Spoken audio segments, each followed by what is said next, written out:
Parts 1 and 2 were huge, and yet here we are for a third. That is because Stuart Broad has created so much cricket content for us to devour. Of course, being Broad, it's obviously more complicated than this. While he was a fun player when he first came into cricket, his batting became completely ridiculous the longer he stuck around. And part of this is the Varun Aaron incident. And it's important to note that getting hit in the face is not funny, unless it's a cream pie in an old movie.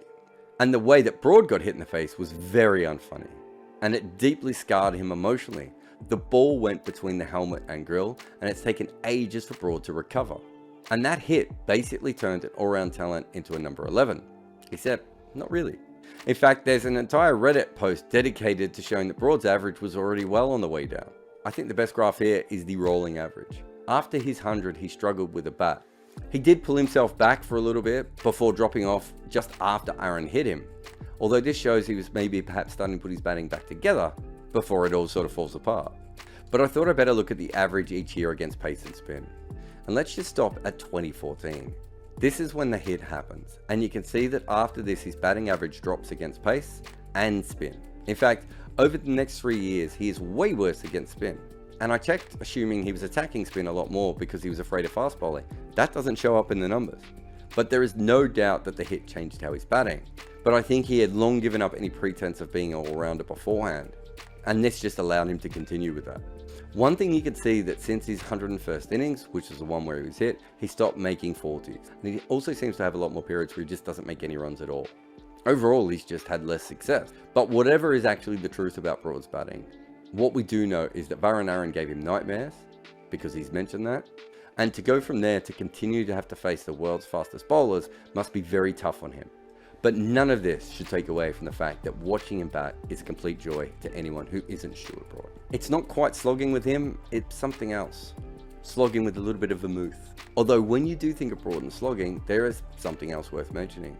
It seems very regularly now we see some random spinner hit for 6 sixes in an over, and it's starting to become old news. It's no Garfield Sobers or Ravi Shastri-like feeling anymore. And perhaps the last time that we really felt that way when someone was hit for 6 sixes in an over was at the first T20 World Cup, when Stuart Broad was bowling to Yuvraj Singh. I don't know if I have any real thoughts on this. It was a very young Broad, picked early because of his all-round talents. No one knew much about T20 cricket back then, and years later he would go on to be a very smart bowler in T20, even if it was never quite his thing. If you look at the most high usage bowlers in T20, he's way up the good end in terms of record. And that's despite the fact that most of his games were internationals, and he played quite a few games at the run farm that is Trent Bridge. England actually moved on from him, not because he wasn't a good T20 bowler, it's because they wanted a team with like 11 all-rounders in it. So if anything, he went on to be so decent in the format and take so many test wickets, it makes this over all the more spectacular. Now it could have happened to anyone, but in some ways it could only happen to Stuart Broad. And how do we know that? Well, because he only went and broke the record for the most runs in a test over as well. He's just a shock ODI call-up away from holding the triple shit crown. And in case you need a refresher on that latest world record, here's a bit from my video on that very topic. With all that said, the first ball this over was almost caught as Jasprit Bumrah tried to hook it. In fact, this time it's so short that it flies over Bumrah and it flies over Billings and it goes for 5 wides. So the third ball is another top edge that goes towards third before carrying the boundary and going for 6. And it's a no ball as well. Ball, it's a high full toss, which I assume was supposed to be a Yorker, and he must miss his length by, I don't know, 8 or 10 meters, and it gets clubbed away for another boundary. Yet Broad keeps that same field, but actually does bowl a length ball that gets inside edged. So Broad goes straight back to short balls again, and of course Bumrah smashes another one to the rope.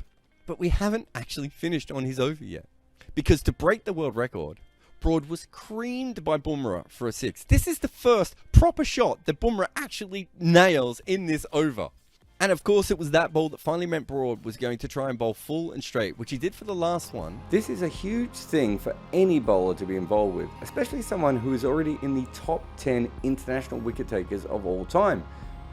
And he may end up as high as 7th on that list. And like so many things I've mentioned here, this would be absolutely career-defining for most players. Yet these 2 overs are barely a footnote in their rich tapestry of his weird-ass career. There is something wrong in the cricket world, and while it may not be a conspiracy, there does seem to be a movement towards leaving more grass on the wicket, and thusly, the global batting average has dropped. If a similar thing has happened to you in your personal life, try Manscaped. Their Lawnmower 4.0 will help you trim any unwanted pubic grass. And once your downstairs track is taken care of, you can also use Manscaped's liquid formulations. So before heading outside, use the Crop Preserver Ball Deodorant to stay cool in the heat. And if you've been playing too many games recently and you need some help with your strip, why don't you go and get their Crop Reviver? I think I may possibly have taken all of this analogy too far. But the point is, Manscaped sells items that allow you to shave your pubic itch pitch. Use the code REDINKA, all one word, which is the name of my podcast, and you can get a 20% discount and free worldwide shipping while you curate your special strip like a team of sweaty men hoping it doesn't rain. So years ago, I started calling Broad a mad scientist. For a tall, fast bowler, he experiments more than most of them ever do. He has so many theories, and sometimes he seems to forget that he is tall and pretty fast, and just hitting a length will help him. But one of the more interesting things is, despite all that tinkering, thinking, and tweaking, one thing that actually changed his career massively was a bit of a mistake. A while back, Stuart Broad developed a wrist problem that meant the ball started coming back into right-handers. Being that he was trying to get it to go the other way, this was causing him a problem. But this wrist issue happened at the same time that right-arm seam bowlers started delivering around the wicket to left-handers. And in the first part of Broad's career, he was absolutely terrible against southpaws. From there, he recovered to be fairly ordinary for a long time, before finally becoming a near specialist against them, which actually saved him in some years when he was struggling against the righties. This is the first half of Broad's career, and it is clear that he was just a poor bowler against left-handers. And then in the back half, well, he's been a star. This cannot be any more stark. The man just started devouring southpaw. And it should be pointed out that when Broad was bowling over the wicket to left-handers most of the time, this is when he was fairly ordinary against them. And when he moved to around the wicket, that's when he got real good. In 2019, the year he destroyed David Warner, he delivered over 700 balls around the wicket. That is a lot of balls around the wicket. And this is the scientist part, listening to the analysts or just working it out for himself and changing anything he can to see if there's an advantage. But again, for all that trying to get the most out of his bowling, an error with his wrist, with probably a little bit of wobble ball thrown in, actually made him more deadly. But of course, I think Broad made it even more better, didn't he? In destroying David Warner, he gave us all a particular thrill. Outside their own fan bases, neither of these players are that popular around the world. So this was a little bit like watching Thanos and Lex Luthor fight. It doesn't matter who wins, someone will lose. And in a very broad way, it gave us endless content. And these days, if we're looking for signs if Broad is going to bowl well, we're looking for two things. Is he bowling around the wicket to left-handers?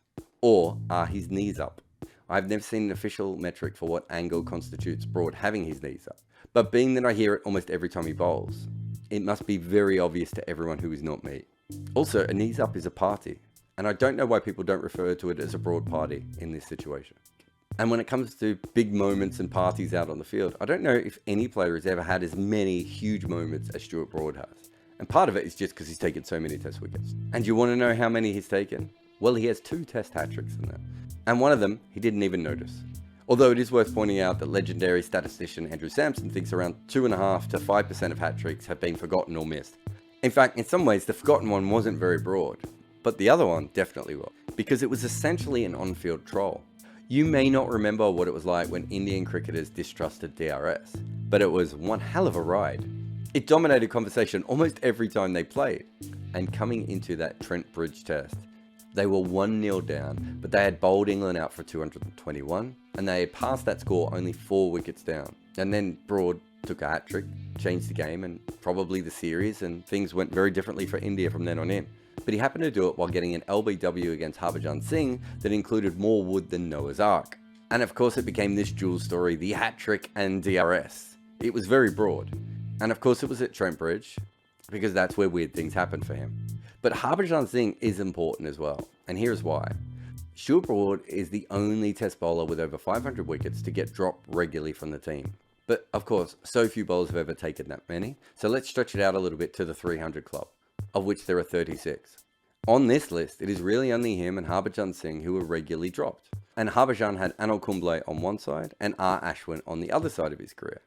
And there really aren't that many tests outside of Asia that India were going to pick 2 spinners either. And Broad's treatment felt different because it looked like England was looking for a constructive dismissal of him. Like they were actively hoping to get him to retire and go and open more pubs with Harry Gurney. But the weird thing is that Broad actually joined in the narrative. He took a fairly simple chat with Sky and turned it into a reality TV script. He bowled more unplayable balls in this discussion than he did on the field. It was outstanding work. And this is because Broad understands the dance between the media and players, often far better than his ECB bosses. He knows he can't control all the stories on him, but he can shape and tweak them. And I think it's also partly because so much has happened to him during his career. He has made so much media. It's actually hard to keep all the details in your head. Like, at the start of this video, I showed how the Dutch beat him in a game. And unless you're an absolute hardcore fan, you'll have forgotten that the captain of England in that match was Stuart Broad. Twice in his career, Stuart Broad has lost to the Netherlands. And also, Stuart Broad has 500 test wickets. This is just the reality that we all live in. And most of the stuff I've mentioned is kind of what you would think of as fluff. It's what attaches itself to a career of this length, even if Broad has more static than most other players. But why Stuart Broad is ultimately so captivating, it probably isn't found as much in the 500 wickets as you can find it when he takes a haul. It's this hugely dramatic moment. I mean, his fifers are memes. Let's start with New Zealand at Lords when they were chasing 239 and it was well within their grasp, although it was never going to be easy. And Broad comes in and takes 7 for 44. New Zealand made 68 runs. The entire innings lasted less than 2 hours, 135 balls. It was the speed of those wickets that really changed things. What about 2016 against South Africa? Both teams had made around 300 in the first innings, and in the second, South Africa were none for 23. Broad takes 5 for 1. South Africa make 83. The match is over. Then there was the match against India where he was involved in 2 collapses, one at the top and the other at the bottom. He ended up with 6 for 25. And most recently was probably the 6 for 31, which helped him bring up his 500th wicket. The first thing to notice with those figures is how much they look more like club figures than test bowling figures, and just how many of those dramatic hauls he's made. And they almost seem to come from nowhere. England fans seem to spend most of their time complaining that Broad is going through the motions, and then suddenly out of nowhere, he's nuclear. And it's because of that juxtaposition that he's not always first choice in the team. But on certain occasions, he's not consistently one of the greatest bowlers of all time. He's dramatically out of nowhere one of the greatest bowlers of all time. And you cannot forget it. He's a spree wicket taker. His best days turn into number combinations that kind of burn into your memory. And I wasn't even mentioning the best one, was I? 8 for 15. I was there, I saw it happen right in front of my eyes, and I still can't believe it. It was like we had all entered Broad's dream. And I've been in them before, from the original one in 2009 Ashes. I don't know what it is, but on his best day, Broad has the ability to make sure that there are no plays or misses, just edges. And this whole thing is so exciting. It lights up any match you watch. And when you think of that 8 for 15, the highlight should have been enough. Or maybe one pumping celebration, or even just the figures on their own. No, Stuart Broad dismissed Australia inside the first session, and the image that was attached to it was when Ben Stokes took this catch, and Stuart Broad did this. He took his greatest moment, and he created a meme from it. That is dedication to the art. This is Stuart Broad, cricket's first meme king.